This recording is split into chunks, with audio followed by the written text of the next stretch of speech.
So let's say as a kid, you were bullied, and then something right now in your life is reminding you of that. What you're really afraid of is kind of that same bullying experience happening again to you in the same way.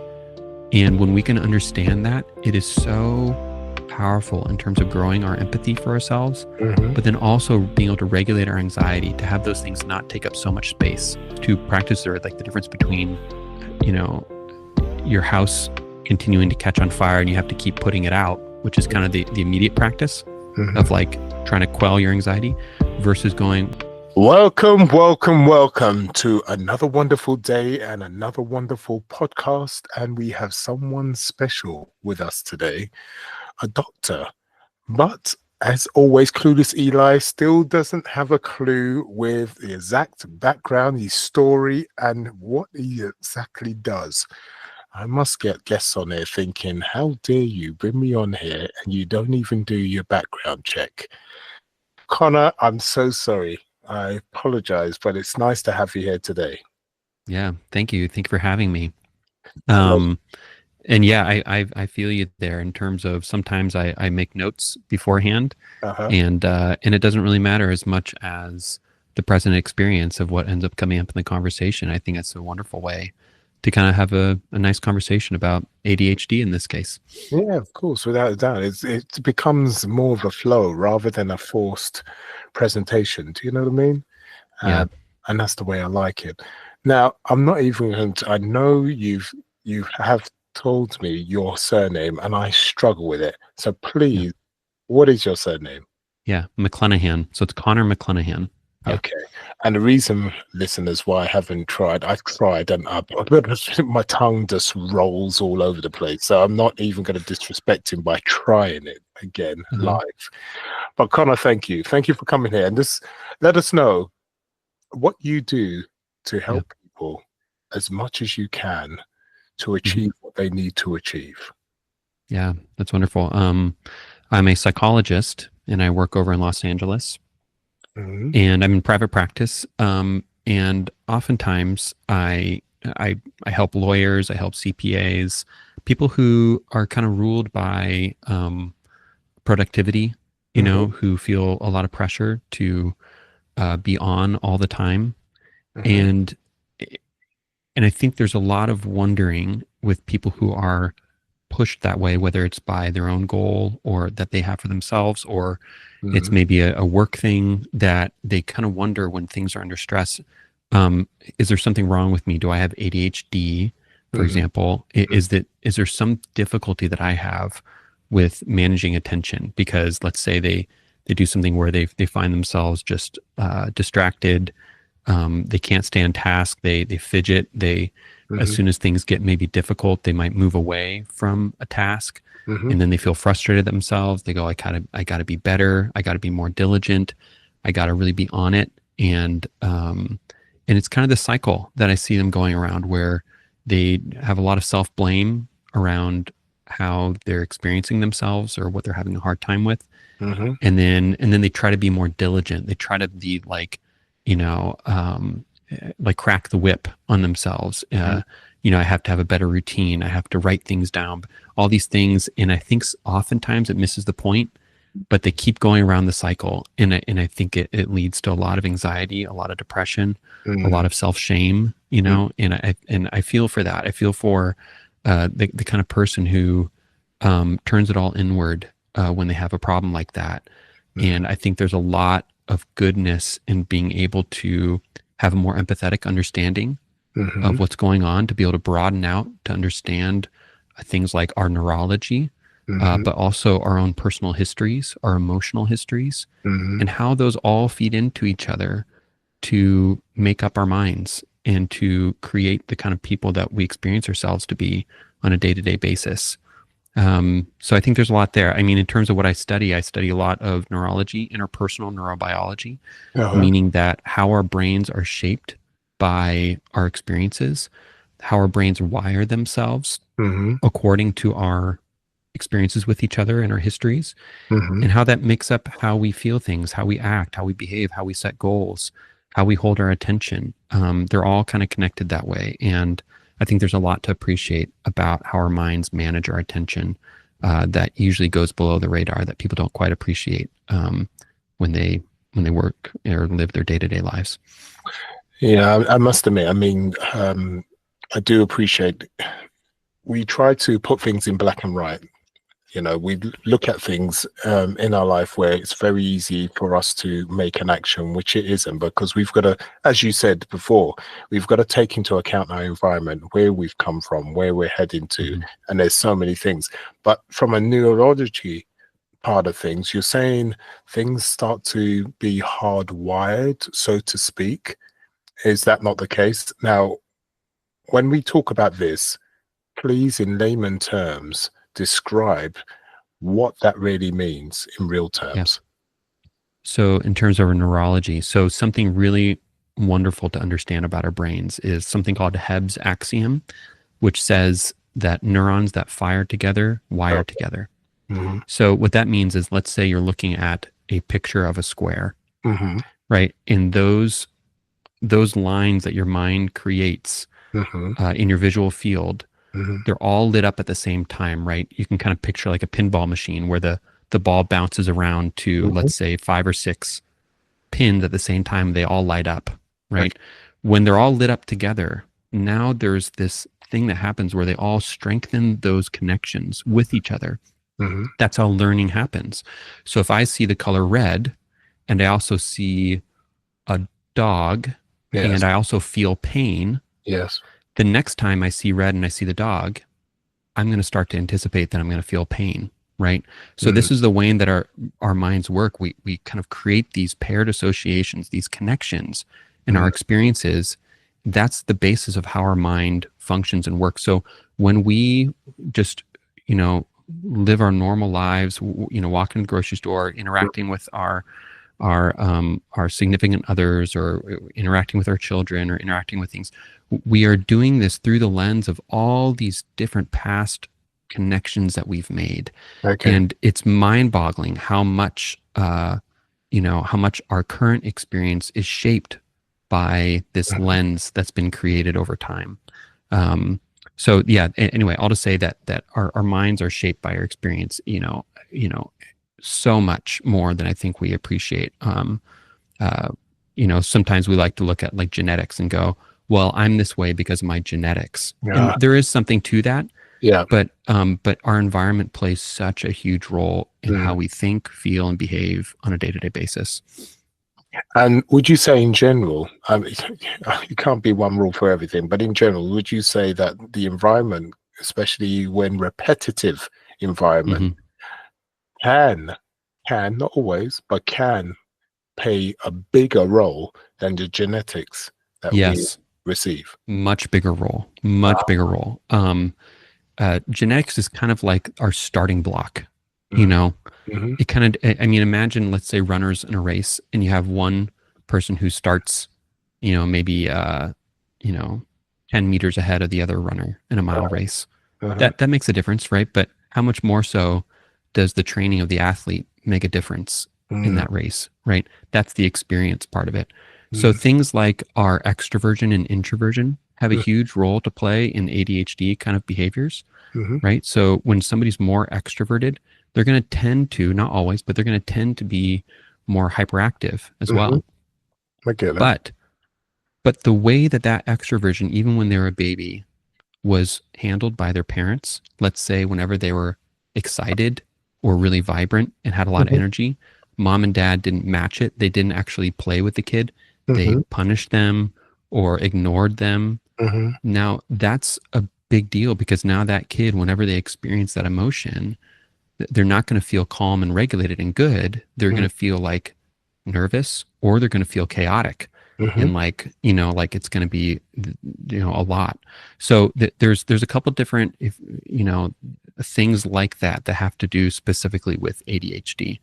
And as we're talking about, if it's okay to kind of set the stage here a little bit of going, something that I want to shift in terms of an understanding when we talk about ADHD is shifting from seeing it as attention deficit to seeing it as goal-directed behavior.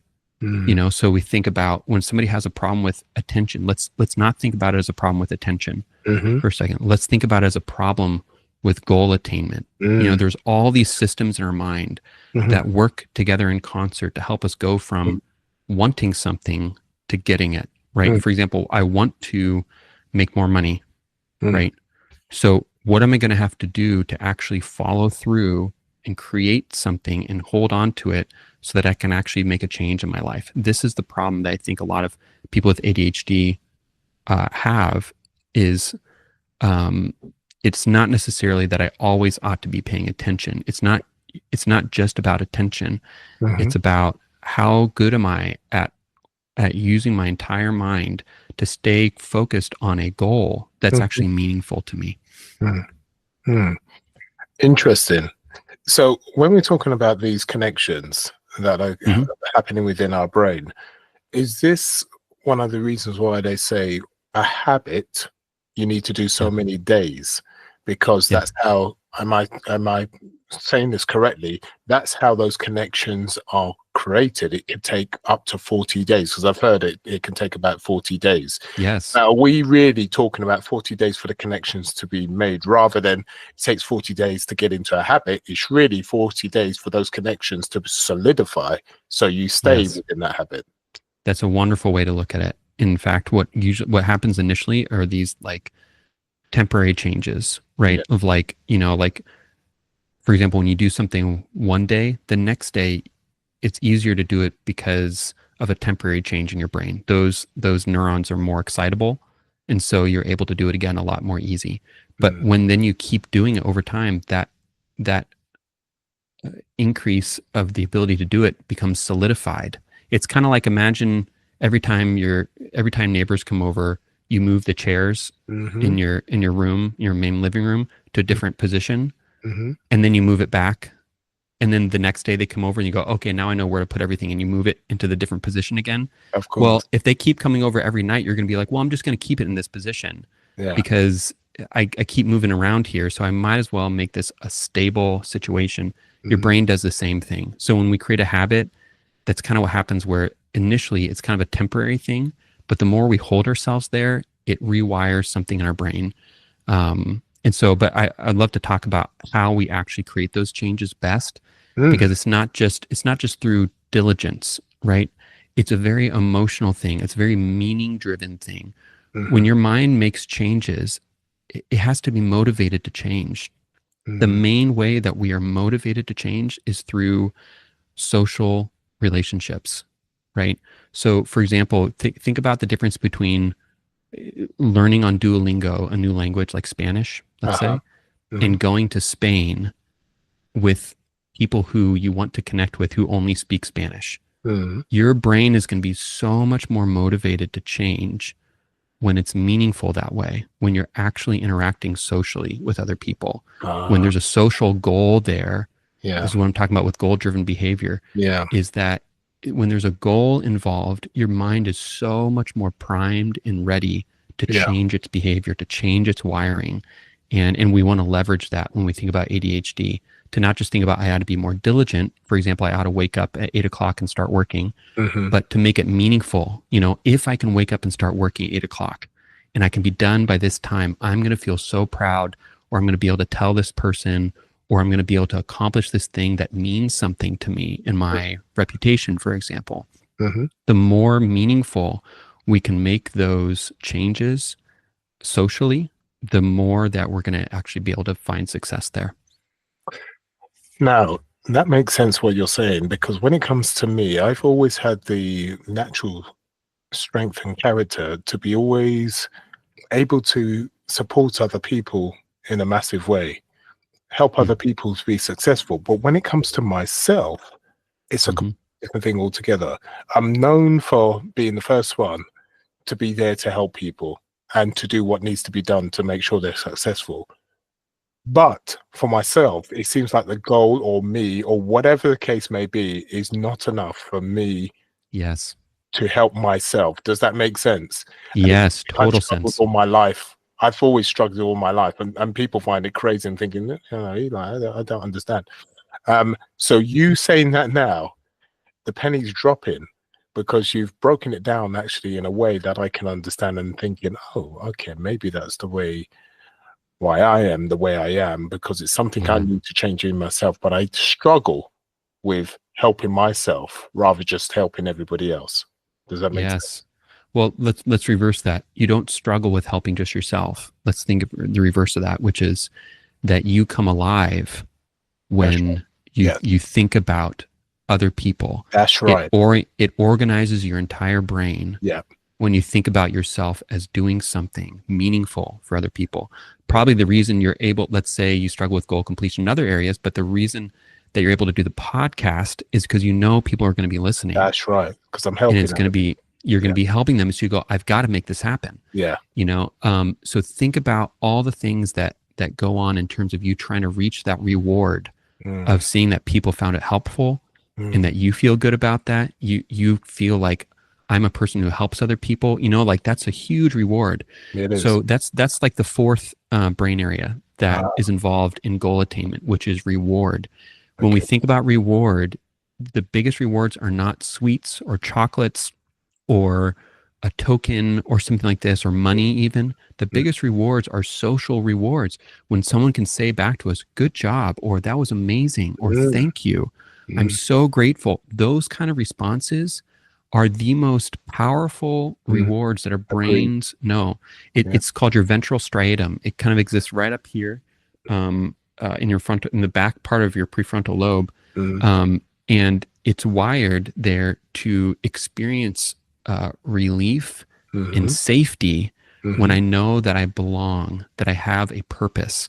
So it's like part of that experience that you might have when somebody listens to a podcast and say thank you is your body feels safe. You go, I'm included. I'm doing something right.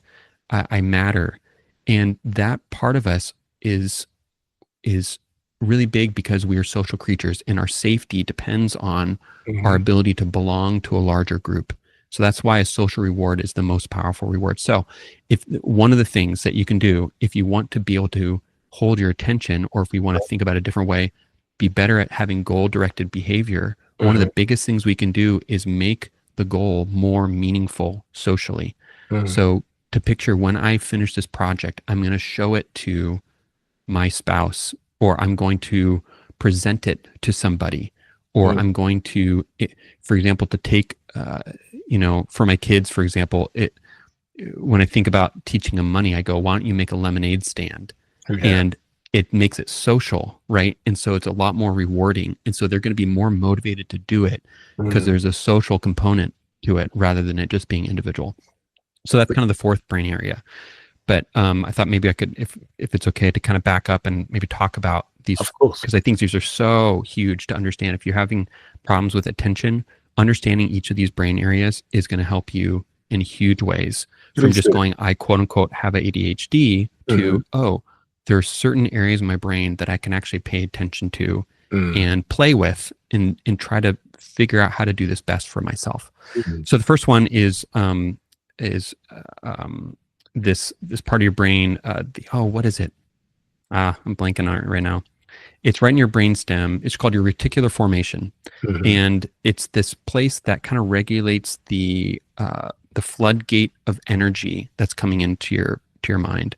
So you know that feeling, like, let's say you're in a cafe and the music's really loud and there's a bunch of people talking next to you, and then let's say you have music playing in your ears and you're trying to write something down at the same time that you're trying to remember. You're going to be too flooded, right? It's going to be overwhelming. Everybody has a threshold at which they're overstimulated and they can't take anymore, right? Similarly, everybody has a threshold at which they're bored as well, where it's too little stimulation. It's dead quiet, and they feel themselves. If they're going to be reading a book in a dead quiet area, they're going to feel a little bit uncomfortable. It's going to be like they want to pump it up a little bit, so they put music on, or they have to have pictures to go along with the book or something like this, right? They have to make it more stimulating. This is like this Goldilocks zone. We're always trying to find this Goldilocks zone where we have the right amount of stimulation to pay attention to something. And people with ADHD tend to have a genetic set point that's a bit higher than other people. Okay. You know, where they need a bit more stimulation to pay attention to a task. Mm-hmm. So people with ADHD tend to, this isn't always across the board, but tend to like need to put on music when they're writing, or they need to be in a cafe with kind of murmur around them. Yeah. You know, this is a lot more common for people with ADHD. Yeah, definitely. So the first thing you can do is you can go, how do I think about when I'm working or paying attention to a task? How do I think about changing that around, increasing my stimulation or decreasing my stimulation to get in that Goldilocks zone? What's going to be right for me? What's going to keep me right above being bored and right below being overstimulated? And protecting that zone is really important if you're wanting to get something done. So that's the first brain area there. The second one that it goes to is it goes to your limbic system, which is this middle part of your brain that I think we're a little bit familiar with when we talk about like the amygdala or the fight or flight system. And the whole purpose of the limbic system is to stamp incoming information, to prioritize it with how important this is to your immediate safety. So, you know, like an email where you get like those 3 like exclamation points at the end to indicate the priority. It's kind of like that. So when we get this really big fight or flight response of like, oh my God, like let's say you get an email and it's like, you know, ASAP, you forgot to, you know, do this thing or something like that. You're going to get this immediate rush of adrenaline, cortisol. You're going to be really scared because your body is associating that with your immediate safety. Oh my gosh, if I don't get this done, I might be dismissed. I might be let go. And then I'd be in really big trouble, you know, or somebody's going to be angry at me and I'm going to be shamed and whatever else this is, right? So we have this shame response or this fear response that happens. So that's going to prioritize things in our mind, right? So it's a priority marker. So for example, let's say you have an email, right, that's going on and you know you need to take care of it. And then something else comes up. You get a text and it's your mom and somebody's had a medical issue in your family and you need to respond right away. Now that's going to be prioritized above that, right? It's going to be hard to pay attention to the email when you're getting this emergency call at the same time, right? Of course. Yeah. So sometimes something that can happen with ADHD is that our fight or flight system is so activated that anything that we pay attention to feels like it's less of a priority than this nagging anxiety that we have. That's why ADHD is very much comorbid. It has a lot to do with people when they have anxiety. It goes hand in hand because when our emotional system is lit up, it becomes really hard to pay attention on long-term tasks because our mind keeps prioritizing more immediate things that feel like they're threatening to us. And a lot of times they're not immediately threatening, but that's how our brains have become wired from our past experience, where we go, I feel like something's about to happen. I feel like something's going on. And when I sit down to do this thing, I feel like there's something I'm not paying attention to that's going to cause me some kind of pain or unsafety in some way. So that's another tricky thing is with ADHD, we really want to pay attention to how fear driven are we throughout the day? How many things and how do I create more safety for myself? How do I resolve my anxiety, learn to know what that's about, to soothe myself so that I can actually do long-term goal-oriented things with my life? That's an important one as well. Yeah. So when it comes to dealing with anxiety, and I know that's a massive thing for a lot of people, I suffer from it now and again. I'm able to control it because I'm a Buddhist, so I do a lot of meditation and a chanting, etc. So that helps me massively. So I'm able to control it. But there's a lot of people out there that have problems with controlling anxiety, and I know there's different methods to be able to do that. So just give us 3 methods that, and I'm just like anything, it doesn't work for everybody, and this is why I'm asking for the 3 methods. So what's the 3 good methods that could be used for anxiety? Well, I'll give you 2 categories if that's all right. 2 categories of things that will help. The first one is the immediate help, right? The second one is a longer term help. The immediate help is just like what you're talking about of the anxiety comes up, how do I calm it back down?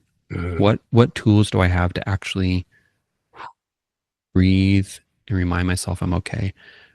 Buddhist practices, it sounds like that's been really helpful for you, and that's wonderful. I think it's a great example of, let's say, connecting with some kind of spiritual understanding of myself or the world, or removing my attachment to the specific situation, to remind myself I'm okay. I'm transcendent to this one experience. I'm all right.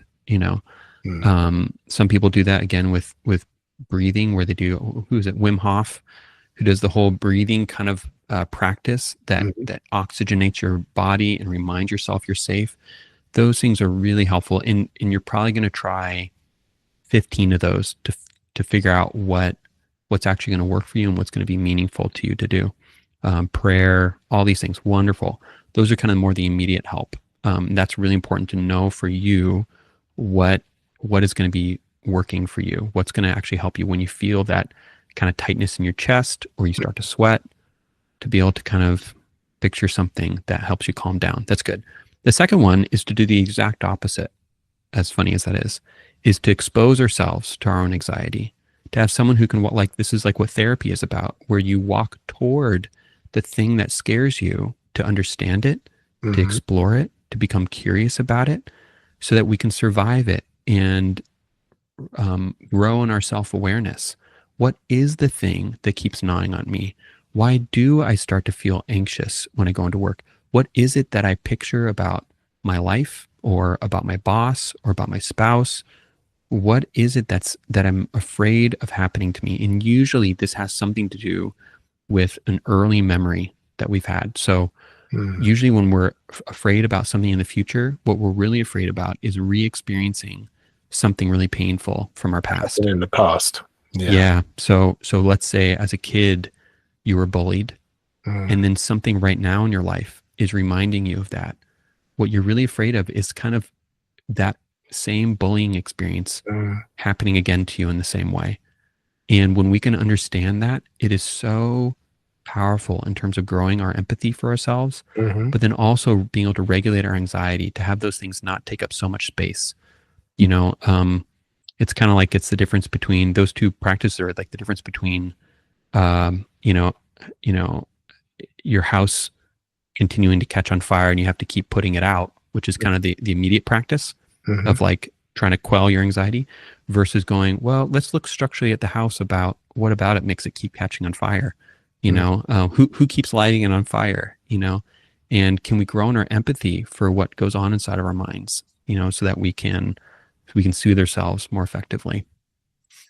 Yeah. So when it comes to having to face your fears, I take it it's not for everybody. So when you have your clients, under certain circumstances, do you suggest someone to face their fears, or is it a situation you would suggest, if they can and if possible, that they should face their fears, or is there specific circumstances they should and shouldn't? Right. So when I say face your fears, what I don't mean is, for example, okay, well, you were bullied before, so let's get you bullied again, so that you know what I mean? That can create all kinds of problems, right? So when I say face your fears, what I mean is, we have to go back and remember those things and explore it imaginatively, and kind of almost like bring that experience that you're afraid of right back into your mind. And as you do that, we're going to soothe, and we're going to calm down, we're going to explore. And there's a lot of safety that happens just by sharing it with somebody else. It's the difference between, it's that same impulse that we might have when you have like a nightmare, that you want to kind of tell somebody so that it doesn't bother you so much. In the same way, there's something that happens naturally when we share our experience, of fear with somebody else, where there's a lot that is explored, dissipated, kind of made right, and resolved just by sharing it. Okay, I think I understand what you're saying now. So basically what you're saying is this, a situation that they should actually face their fears, to accept, rather than running away and dislodging it. And trying to forget about it, but actually embrace it from the point of view is it's happened, bask in it in a safe environment, such as thinking about it, talking about it, experiencing it, imagining it, and then trying to find a way to go forward from that point in time. Exactly. That's what you're talking about. Exactly. And this is, I think, probably the biggest leverage that you can make on your attention is actually in your limbic system. You know, it's not in trying to, again, be more diligent or create more structure for yourself. It might be helping create more safety in your mind, in your life, so that so your attention doesn't dart around the minute you sit down, you know, or the minute you try to get something done, or the minute you get home or something. You know, there's a lot that I think is there to grow for people who struggle with attention in terms of regulating their anxiety. The third area is planning. That's your prefrontal cortex. So as soon as you stamp it emotionally as high priority, you go, okay, what do I need to do to make this right? And I think we're more familiar with this, and it kind of, you know, you think about the traditional movie arc is kind of like this, right? Where there's an initiating incident, something happens, and it upsets everything. And then the hero goes, I've got to figure this out. I've got to solve it. And the whole movie is about them trying to get it together. For example, with the Avengers, what are we going to do to beat Thanos, or, you know, something like this. In the same way, this is our prefrontal cortex, where we are trying to put things in order for how am I going to, what steps do I need to take? What lily pads do I need to cross to get to the other side of the river here to be okay again? And there's two different components of our prefrontal cortex that are worth talking about, which is your behavioral activation system and your behavioral inhibition system. Your behavioral activation system is this kind of gas pedal that goes, you've got to do this. If you want to achieve the goal, if you want to get the prize, you're going to have to do something. You have to engage. The behavioral inhibition system is saying, if you want to avoid feeling embarrassed or bad, you better stop doing X, Y, and Z. You know, it's a little bit more of like a shame-based part of our brain. But both of these work together to try to orient ourselves, to keep us on a straight road toward our goal. And that's what leads us to the fourth area, which we kind of mentioned there, which is your ventral striatum, this reward center of the brain, of having a really clear idea about what is going to be so meaningful. What is the top of the mountain actually going to look and feel like when you get there? You know, if you've ever been hiking, I remember moments where I was climbing Mount Whitney, and it's in the middle of the night, because we climbed overnight. You know, it's this really long, if you're familiar with Mount Whitney, I don't know how many of your listeners are in UK versus, it's the highest elevation in the continental United States. It's huge. It's in California, it's right next to like Death Valley. It's 15,000 feet tall. So we hike overnight, and the point was to get there by morning to see the sunrise. You know, you see the sunrise over the mountains. It's beautiful.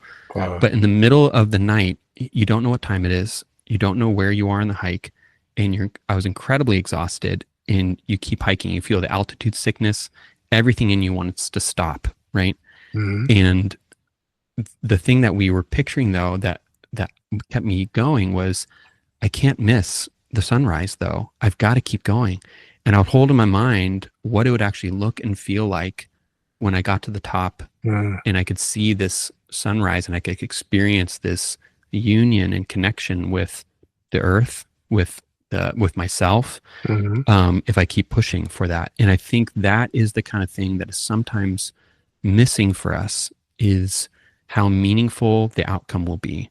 And if we can make that outcome more meaningful, we're going to be that much more motivated and oriented towards getting the thing done. So a lot of times I think that's what's missing, where, you know, we're doing, let's say like an essay, or we have to finish a project or something like that. And we can experience it as almost just like, I just got to get this done. I just got to slog through this. Instead of going first, hey, this is actually going to be really nice when you get this done. And this is really important for this reason, X, Y, and Z. Those things I think are oftentimes missing, but those are the things that I think is a really big opportunity area for people who have ADHD. Yeah, it's really interesting. The brain is an amazing thing for sure. I'd like to discuss, because I find it interesting, what Mm, made you actually take this path to help people of many quarters, not only ADHD, but yeah, what within your life, because not everybody wants to be someone that wants to sit down with someone to help them and to look yeah. further. I'm naturally made that way. I'm very curious person. I like to know how people think, and that's because I have a specific background and a certain way about me. So I'm curious, Yeah. Connor, to know what made you go down this path. Yeah. One of the things that comes to mind is I'm an identical twin. Okay. And so something I've grown up with is this fascination with what makes me and my brother different, Hmm. because genetically we're identical, Hmm. you know? So we should, so how much of us, in terms of who I am, my personhood, my personality, Hmm. is determined by those genetics, and then how much has been shaped even by my slightly different experience Hmm. in my own family system. Hmm. And I am astounded by how, I mean, of course, me and my brother are similar, and we look quite alike, but I'm astounded by how much our personalities, even though we were raised in the same family, even though we have the same genetics and have known each other our whole lives, how different we are from each other in some unique ways, um, how, I have different hobbies or I have different interests. And I go, wow, there's something that has been formed in my mind, Hmm. through these experiences. And that, I think, made me really sensitive to the idea that we're all formed by our experience in some really profound ways, in ways that are worth appreciating. Additionally to that, I think I just had a role in my family, which was more kind of being the helper, or being the person who could kind of bridge a gap when there was a conflict, And so I found it natural to sit down with people and to be a listener and to talk with them and to help them work through something. I think I naturally had a gift for that from growing up that way. So I think there's something about that too. But then also, just spiritually, there's something that is beautiful to me about connecting with another person and seeing something emerge, Hmm. seeing them recognize something for the first time, and seeing something emerge, like something emerge that neither one of us planned or that we thought of, that they're able to connect with and Hmm. expand who they are. That's an incredible experience. So that's a little bit of what kind of drew me to it. But yeah, that's why I'm interested in things like neurology, but also psychoanalytic thought. I'm kind of approach therapy from a psychoanalytic standpoint. Hmm. Um, yeah, so that's what drew me to this. And then more recently, since COVID, I've seen these concerns come up a lot more frequently, and I don't think that's an accident. People are much more concerned about attention. They feel like they're falling behind, or they're not able to stay focused. And I think that has a lot to do with, let's say, social media, in the way that things can draw our attention away from ourselves Yeah. and disembody us, take us out of our own lives in some way. But then also working from home, the way that work has changed, where we're not around social stimulation, where we're connecting face to face with people as much. We do it much more virtually. And I think even though that opens up new horizons, it also comes at a cost of us not having this regular Mm. interaction with each other face to face, that I think organizes us and helps us stay focused on what's most meaningful. Yeah. And the thing is, after speaking to you about creating habits, Yeah. neurology, then it now makes sense. When COVID came along and we had to stay on lockdown, we created certain habits. Those habits changed completely.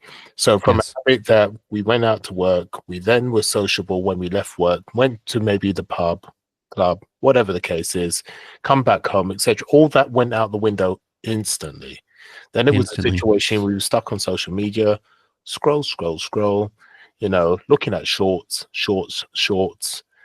The attention was very small and very slight. Getting into habits, that went on for a month, two, three. How many months did that go on for?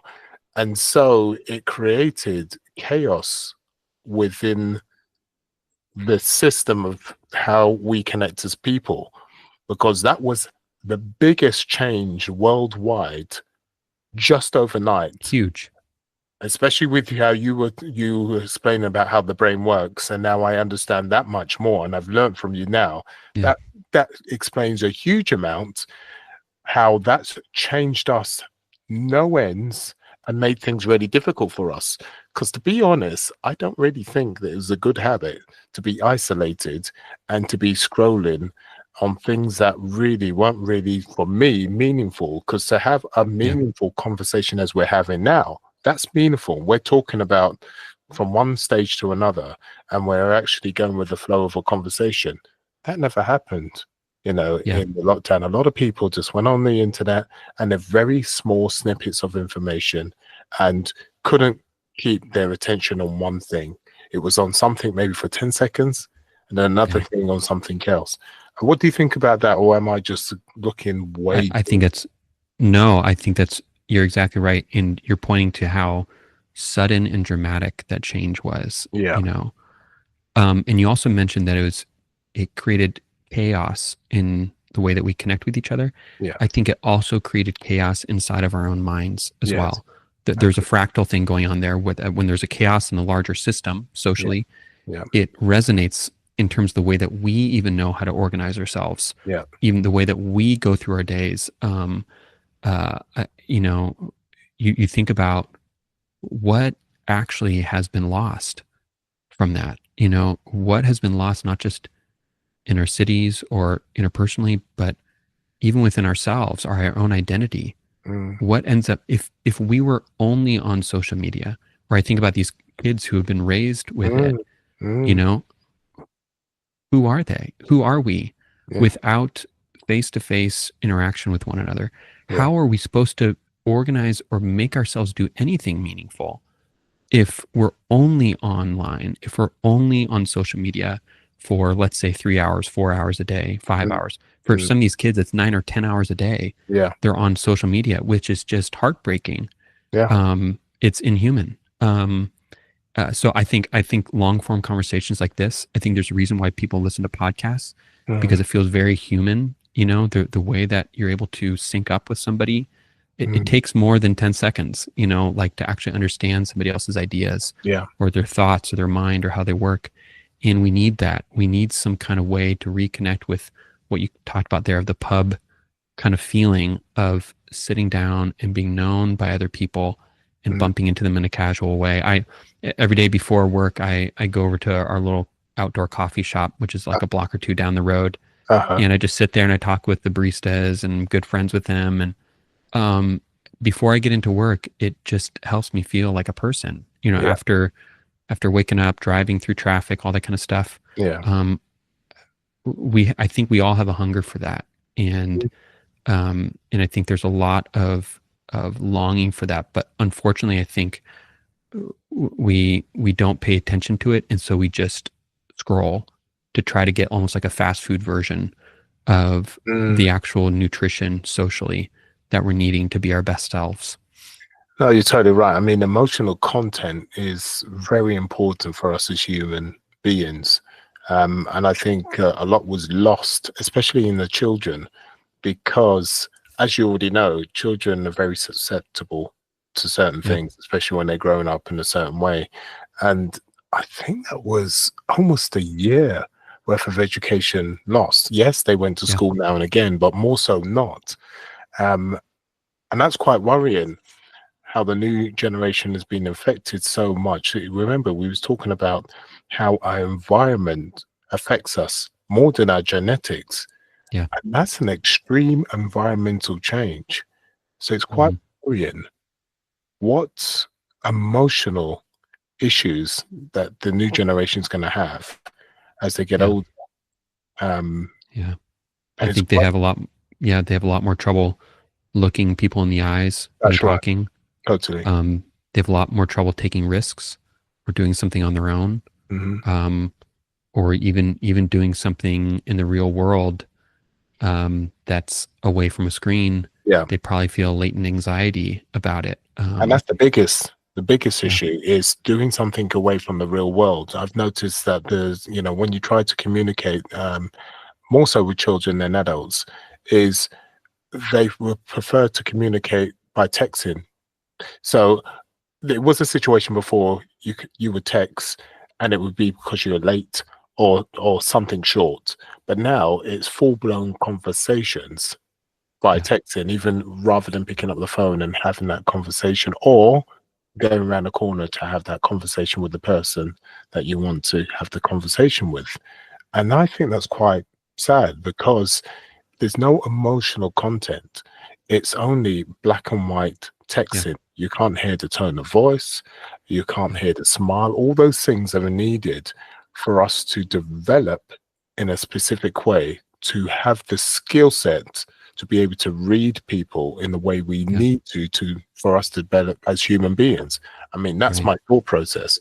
And so even when I was speaking to my kids many years ago, if they were going to text a friend and it's something more than to say I'm going to be late or this is happening, then it would be like, pick up the phone, have that Yeah. conversation. Don't sit there for the next 5 minutes texting away. Actually have the conversation. Conversation is very, very important. Some of us are introverted and that's fine, Yeah. but still to have the conversation when it needs to be said is a very important skill set for us to understand not only other people, but to understand ourselves. Yes, I think so. Yeah, my dad has a rule that if you text back and forth more than 3 times, just call the person, Yeah, but I think that we do have a lot to learn from the older generation, without a doubt. who know what this is like, Yeah, and who feel like this is a little bit more foreign, of the modern way of connecting. I think there's a lot to learn from their wisdom there, yeah, about the meaning of sitting down or driving across town for a meeting when yeah, you could have it on the phone, of what it's actually going to be like to actually sit with them face to face. Yeah, I've done a couple podcasts myself now, and I've done all of them face to face so far, and I'm just shocked about how different of a conversation it is when you actually sit down with somebody, and you can hear them, you can see their body language. yeah, There's not a delay, all those things. But that right there is where our humanity lies, and that's where our meaning lies. That's where our identity lies, yeah, is in those tiny, tiny interactions that ought to happen thousands of times throughout the day, that give us feedback about the things that are most important to us, yeah, who we are, what's worth trying for, what's worth putting our energy toward. We have no idea how to do those things if it's not for those social connections that we foster. Yeah, it's a huge part of mm, attention, huge part of our identity, everything. mm. I just want to, something's niggling me. My spider senses are tingling away. When you were speaking about your brother, obviously your twins, you said you was the one that was the one that people will come to. You're the listener, you're the talker, etc., etc. Compared to your brother. Now, I'm not saying he doesn't do that whatsoever, but I take it you're the one that was very well known for doing that, and that was your main Yeah, right. strength compared to your brother.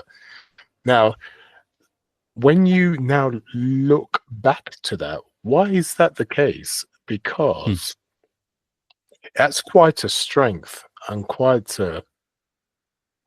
Why was it you had this trait, but not your brother? Now, I'm sure you sat down and thought about it. I'm sure you've looked into it, and I'm quite curious. I wonder that too. That's interesting. How did I occupy that role? And my brother occupied more of like a, let's say, extroverted kind of role. He Yeah. actually majored in opera, so he'd be up on stage, and here I am in the privacy of a therapy room, and he's up on stage singing away. I just think it's a funny contrast. But I think personally it came down to even though we were twins and born at the same time, Uh-huh. my parents knew that he came out first, Okay. so I think they thought of him Uh, natively as the older child, I see. and probably without knowing, they probably put more Emphasis. onus on him to Yeah. be the one that they would check in with. If me and my brother were both doing something, they might walk into a room and be like, "Hey, Brendan, you blah blah blah," instead of just, you know what I mean? Like, I think that parents naturally do that. They they project something onto the kid Yeah. that ends up, starting off like this much of a difference, but over time Of kind of course. grows a bit of a gulf, but I think we're also very complementary in other ways. I think that, somebody has to be the person who does X, Y, and Z, and then somebody has to be the other person who does the other part of the role. So I think there's just complementarity there too, and it doesn't have to You're do with totally parents, right. But I wanted to know where the spin-off happened, where Yeah. it actually switched, and you've Yeah. explained that.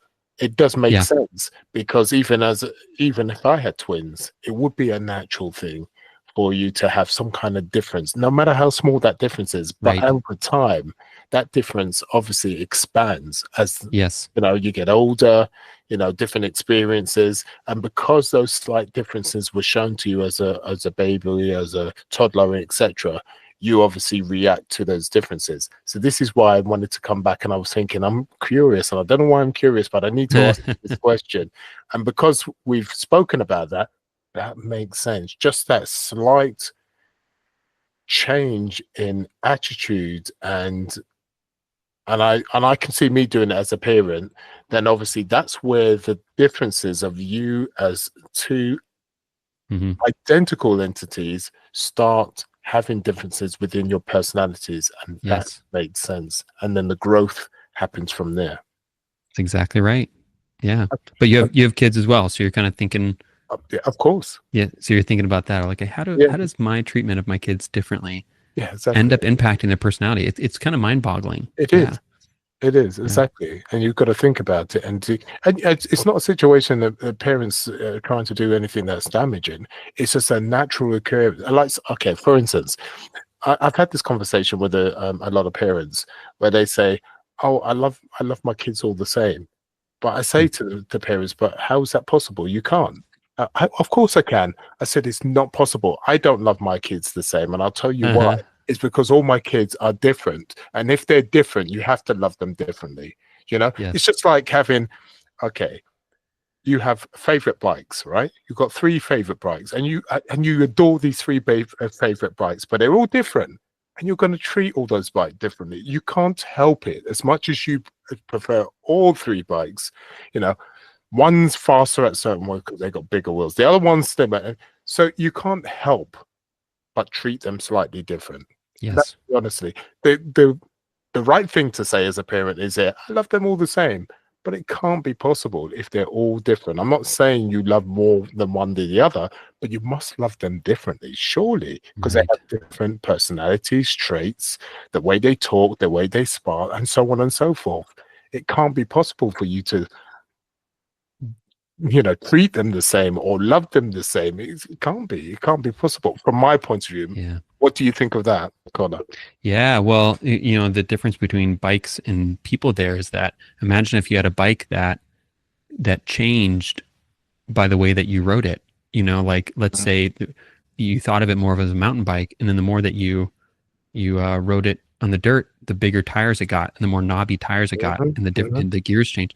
That's how children are, where they grow toward the way that you treat them. They grow to be the person that you expect them to be in some ways. But you're right, like you don't ideally love, a child less or more than the other ones, but you do love them differently. Yes. You connect with them in different ways. That's right. Depending on your idea, your perception of how that child is. Yeah. If I think of my child as more quiet or more angry or more happy, I'm going to treat them differently, and then that's how they're going to see themselves in my eyes, and they're going to grow towards those things. But yeah, that has everything to do with that whole fire to wire thing that I was talking about, the Hebb's axiom, where the more that you interact with a child like that, the more it grows their pathways in that way. And I think that has there's so much to appreciate about what it means to be a parent in terms of the responsibility that it is that you hold in forming this child's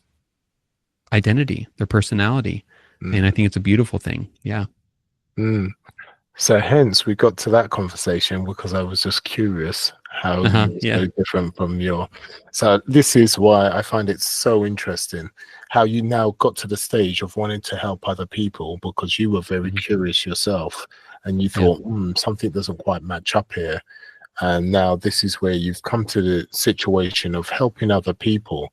And when you got to the stage of educating yourself, and not only were you educating yourself from the point of view as being in the university, etc., but more point of view is from a life point of view, where you actually educating yourself because of your own experience and what you were going through.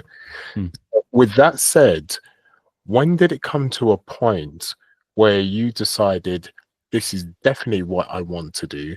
This is definitely the path I want to do? Because as we're going through teens, going into adulthood, we tend to be, I'm not sure what I want to do. What was the turning point that made you think, you know what? No, this is definitely it. Let's see, probably senior year of my undergrad, where I was in a neurology class, and I was doing well, and my teacher actually encouraged me to get my doctorate. She was saying, you know, I think you're cut out for this kind of work. You know, have you ever thought about getting your doctorate? I was like, no, I had never thought about that. And so I kind of credit her with really pushing and motivating me to go farther than I thought I could with my profession. And because of that, I kind of thought, you know what, if I'm going to get training in this, I really want to make sure I'm excellent at it and I do a good job at it, and that I follow what I'm passionate about and what I'm most excited about, and trust that if I'm excited about, engage with it, that there's something there for me. And so I've tried to take that approach of going, when I have an interest in something, I really want to be like sniper focused on achieving that one thing. You know, because I see a lot of students go, I want to hedge my bets, and so I want to spread out and kind of go, okay, well, I'm gonna apply to like 12 places. In my mind, I'm like, no, I want to apply to like one place, and I want to make sure I'm like the best candidate as I can possibly be, to make sure I get that one place that I feel most connected to. So that happened not just in undergrad, but also when I was applying for internships and placements for getting my feet wet with therapy. You know, I applied to private practices that I really wanted to be at, and I told myself, okay, well, what do you need to have under your belt in order to do really well at this one place? And so that was a really rewarding experience for me of trying to figure out and find what's going to be the thing that really makes me most happy or alive, useful, excited. So that's how I ended up in private practice. And but then also in terms of when I knew, like I love doing things entrepreneurially, thinking about a whole system. How do I bring it to market? How do I make money? All those things are really exciting to me. And so once I got into doing private practice work at a group, I started to plan for how I could launch my own group practice and build a private practice. Right. So you've always been quite a person that quite focused on the things that you've always wanted to do within your life. And the reason why I say that is because when something as important as, right, this is what you want to do and this is how you want to help people, you were so razor sharp focused, which tells me you've always been that way inclined. You lucky person. I wish I was like that. Yeah, no, it's I personally, I don't have, for example, I don't have ADHD myself. But again, I think about it in the context of our social relationships, of going, man, we all, not just people with ADHD, if we want, let's take out the category for a second, you know, and just go, we all light up when we are safe, and when we're socially connected, and when we belong. It helps us to know who we are and to do the things that are most meaningful with our lives, that are most motivating.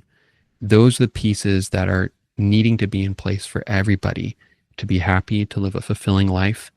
And that's something that I've strived to do for myself too, of how do I, if I'm going to do private practice, for example, how do I make it the most meaningful to me? You know, how do I make it most socially rewarding to me? And those are the things I've tried to kind of chase. for myself. And so you had that thought process with yourself because you obviously understand how your brain. Let me ask you this question: how has it affected you? Now you know the mechanics. Remember, as you was going through your teenage and young adult, that was from your heart, from your experience. You understand how people ticked because you was good at listening. You was good at speaking to people, interacting, etc. But as you started studying, you started learning the mechanics. When you started learning the mechanics of the brain and how it works, and chemical reactions and etc., when it came to dealing with yourself and pushing yourself forward within your life, did you start adding the mechanic way of thinking with how you deal with your life? And if you did, how difficult or easy was that to be done? Because you was naturally a good thinker. You was naturally good at knowing how people tick as well as yourself. Because for you to be very good with people, you're very good with yourself. Because just like with me, I'm very curious. I'm very curious of how people tick, but then I understand myself through people. So I'm suggesting you are very similar. And if that's the case, how difficult or easy was that going from feeling your way and having a life experience of knowing how to deal with yourself and people, then dealing with the mechanics of it, knowing how the brain works, and then integrating it within your life so you can go forward? How did that work? Does that make sense? Yes. Understanding the mechanics of how the brain works has just deepened my appreciation for how social our brains are, how much we need each other. We need connection. And it's kind of like, I think about my uncle who's very into cars, and he has like a nice car. And I remember being like, oh, that looks great. And then he started to talk to me all about the engine and the mechanics of the car because he loved it. And for him, it's like this depth of appreciation, I think, that he experiences, where it's not just, oh, the car goes fast. It's like he knows what's going on there. And I think it deepens his connection to what it means to drive the car. I feel something similar when you understand something about how your brain works socially to help you have identity, to accomplish goals, to do things that are meaningful to you, to be spiritual in some way. I feel like it has deepened my understanding, or deepened my appreciation for how central those things are for all of us. It's also deepened my understanding of how similar we all are. We like to put ourselves in different categories, right? Of, for example, ADHD or not ADHD, or depressed or anxious, or cultural differences, or racial differences, all these things. But it's deepened my understanding for this beauty of seeing how similar my mind is to somebody else's. That if I had walked their life in their shoes, I would be feeling and thinking the same things that they would. I would be acting the same way that they are. I'm no different in many ways. In the vast majority of the ways, I'm so similar to you, to my brother, to, that we only hold different perspectives in this world. I agree. But we're not fundamentally different. And I think there's something wonderful about that helps me understand another person's experience, that helps me not judge them, and helps me not separate myself from them, but sees myself as genuinely linked to their experience. And I think that's an important difference. So anyway, in terms of how the mechanics have shaped me, I think that's some of the fundamental ways. Yeah. I'm really glad we had this conversation, and I'm really glad you broke it down like that, because you explained that in a beautiful way, how that has shaped you going forward, which is wonderful. And the car analogy, I totally get, because especially I had a conversation some time ago talking about the way electric cars work, and gasoline cars, and people saying, oh, it's because it goes so fast. Electric cars go so fast. And I said, I don't care how electric cars go fast, but the thing is, the way the mechanics of a gasoline car works, the sound and the movement and the smell, It's not the same when, electric car goes from A to Z. There's nothing in Uh-huh. between. Do Uh-huh. you get that, Yeah. Connor? Does that make sense? And it's a Yes. bit like the brain, how you explained it with you with your family with the car. I then got it because it's a bit like the brain. There's so many things going on, but by understanding what's underneath the hood and the way what happens underneath, you can twig it, you can understand how everybody else. Now, as much as some people are a Ferrari and others are a Mini, it's irrelevant. The point is the mechanics are the same. Yeah. Mechanics are the same. Just like, or another example would be riding a horse, right? Where you go, even though you're not going nearly as fast as a car, there's this visceral connection that Yeah, you might have to the beast that's moving, exactly. with you. And Yeah, but in the same way, you go, there's like this depth of appreciation for what's happening inside of all of us, yeah, when we're moving about our daily life, that there's so much in us that wants to objectify or separate ourselves from others because it can be too overwhelming to think about on a day-to-day basis, or we're too stressed or something like this. yeah, um, but I think it is understanding that I'm sure you access through, maybe Buddhist meditation sometimes, or that I might mm, access through neurology, mm. or even deep breathing practices where you pull out and you recognize, there's something more fundamental that we share together. And I think that's something that we don't want to lose hold of. Yeah. Let's hope we don't have to go through a COVID-19 again, right? Yeah. Yeah. Right. It'll be a bit of a disaster. That's the thing. So when it comes to your business and helping people, I mean, you've got your practice. So you help people with your Yeah. practice. Do you help people online? Do you do a Yeah. one-to-one online thing too? Mhm. Okay, you just tell me in whole, how do you help? Do you do one-to-one, group, Yeah. corporate? How's it work Yeah. from your I see people for individual therapy. So we do in person, is about half my caseload, and then virtual in California. Mhm, We see people. But I also have 8 or so other therapists who work for me who do a wonderful job, and they do the same thing as well. We don't do as much group work. Occasionally we'll do workshops and things like that to reach out to mhm, the community.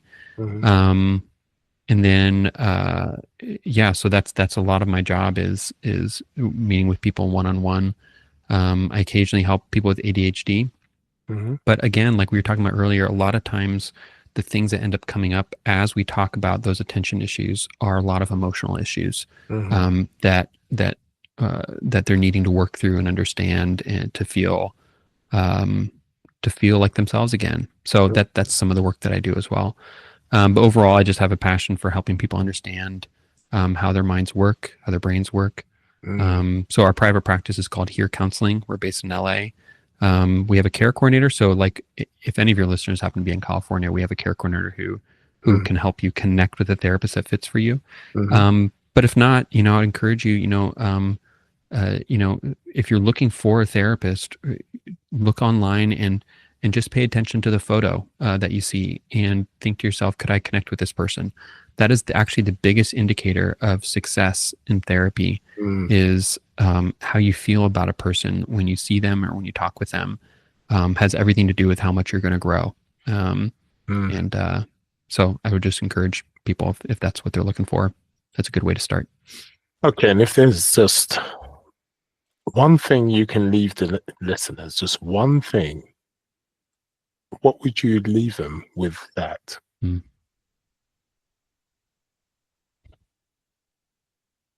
Your mind has so much capacity to grow and to change.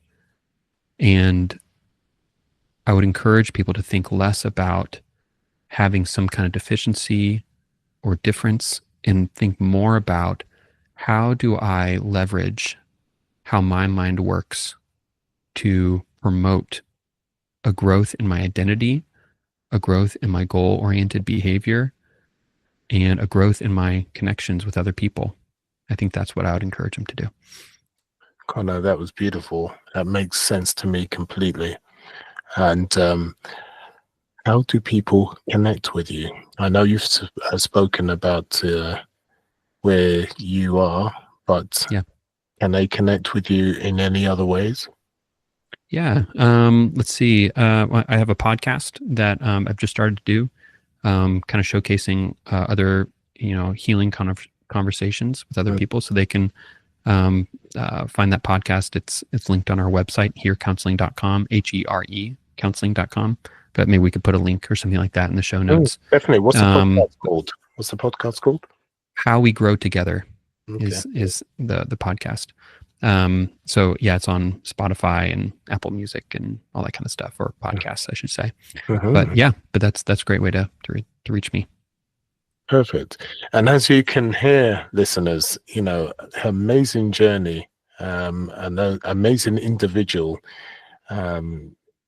I resonate with him for sure. So I'll definitely be listening to the podcast, and we'll be having a chat afterwards. But I just find just his mind is just amazing, and just the way he actually just puts me at ease just by explaining things in layman terms. And if he's going to do that here, then he's obviously going to do that behind closed doors. So if he resonates with you, then why not contact and see what happens? Connor, thank you. Really appreciate the time. Eli, really appreciate it. Thank you. Our pleasure. And in the meantime, listeners, subscribe and like on all those wonderful things, and sayonara.